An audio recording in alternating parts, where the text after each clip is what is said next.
Coco Gauff. Amazing tournament at the French Open. She's been getting unreal experience, last 3-4 years. I actually had the opportunity when she was like 7 or 8 years old, when they came from Atlanta, Georgia. I gave her a couple private lessons. Her dad's a great guy. The whole family's like amazing. Dad was a high-level basketball player. Her mom ran track. So the genetic part of it was kind of baked in extra crispy. But even at a young age, one of the things I saw, besides this Olympic foot speed, which she looks like a little track star playing tennis, I love her makeup speed, was she had this ability to concentrate. Very unique. She could stay plugged in for a long period of time, even at 7, 8. Even though they gave her a few lessons, that's what stood out about me. You don't know at that age where these kids are going to become, but at the end of the day, world-class athlete, especially in the running department. But mentally, she was a little different because I could see that she could focus for a long period of time. Now, all that being said, I think she has an amazing future. She can play offense, she can play defense. When you have that type of foot speed, all right, and she's quicker than quick, faster and fast. Still, her movement has to get more efficient. She's a little quicker going from one side to the other, okay? But at the end of the day, just with that speed alone, even when you're nervous, you can win a lot of matches. But let's go down the road and let's just look at her game step by step. Let's take the backhand. First off, most of the time with young kids, especially with females, and I've been fortunate to put together some of the best backhands in the history of the game. Venus, Serena, Capriati, Pierce, Sharapova, Moschina, Kenin. I could go on and on. A lot of times people on the backhand, they biomechanically, they get this for free. Because there's two hands on the racket, okay? They just kind of stay connected. They stay connected whether they do a bubble loop or they do the pull-push motion. The bigger muscles run the show. It's like a hockey shot. So that's why you see, very prominent, okay, on the tour, most people have better backhands. Even though the forehand's the knockout punch a lot of times, because you can run around and you have more disguise and deception. On the backhand, most players, they're more connected. Because at a young age, when you're little and you're not that big and you're not that strong, the two hands kind of keeps you together. And that's why you see a lot of these backhands on the tour, they can really drill it with confidence. And with Coco, okay, because she's connected, okay, from the ground up, all right, she can take the backhand up the line or cross court and she eats it for breakfast. I love her mindset. She really goes after the backhand. Her backhand down the lines, money in the bank. It's only going to get better and better and better. Now, the forehand. This is where it's a little dicey. Biomechanically, there needs to be like some tweaking and surgery, but this is all biomechanics, okay? She has long arms.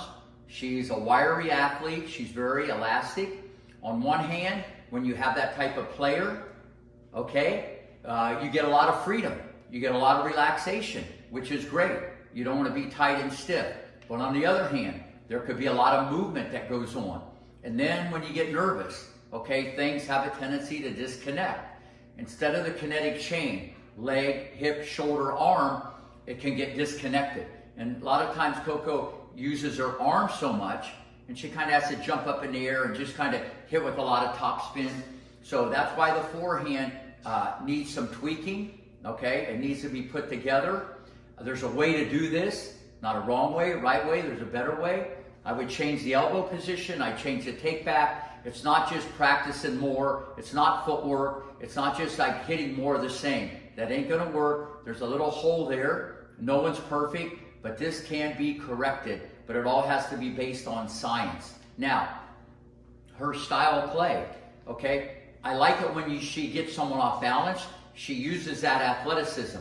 From A to B, she reminds me of VW. She reminds me of Venus. She's an Olympic sprinter in a straight line. When she gets you out of position, she darts into the net. I'd like to see her do that more and more. When you're out of position, bang, she just runs in there and does a drop volley. She actually has pretty good feel. I love the fact that she plays doubles. I think that's her dad, that's just so smart. You play doubles, you get more competition, you feel like you're a part of the thing, you get low volleys, half volleys, you practice, return to serve.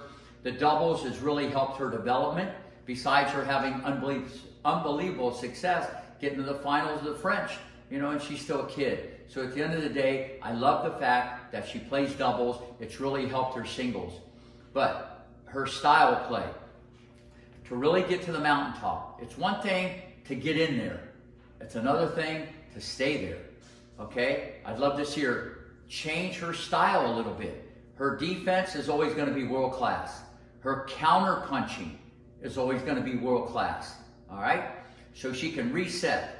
What I would like to see her control the center of the court, stay near the baseline, cut the court, understand the geometry of the court a little bit more, use her speed offensively, eat second serves for breakfast, stand in closer. I think she should control the baseline a lot more and bring a whole different style. The good thing is she's so young, she's very coachable from what I heard.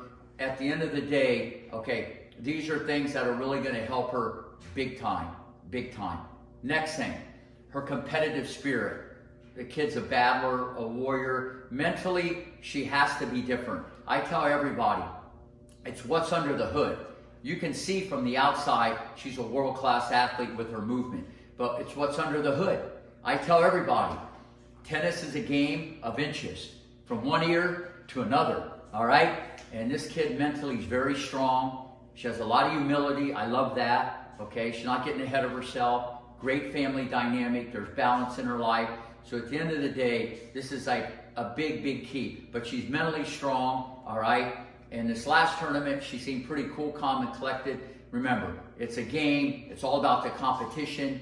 Anybody, anytime, anywhere. It's hard to remember that because a lot of times people have expectations and you can kind of lose your way a little bit. But she's a real deal. I love her game. Her future is unbelievably bright. Let's talk now a little bit about the serve, okay? Her serve, in my opinion, has the potential to be the best on the tour. Why? Because she has great springs from the ground up. She has a very lively arm. She has an athletic body. But once again, biomechanically, it's a little incorrect. The leg drive doesn't initiate the racket speed. The second serve is incorrect at times. But at the end of the day, if you do millions of anything, it's going to get better. So the serve has to be tweaked like everybody. If you're not getting better, you're getting worse, all right? But biomechanically, this has to be put together a little bit different.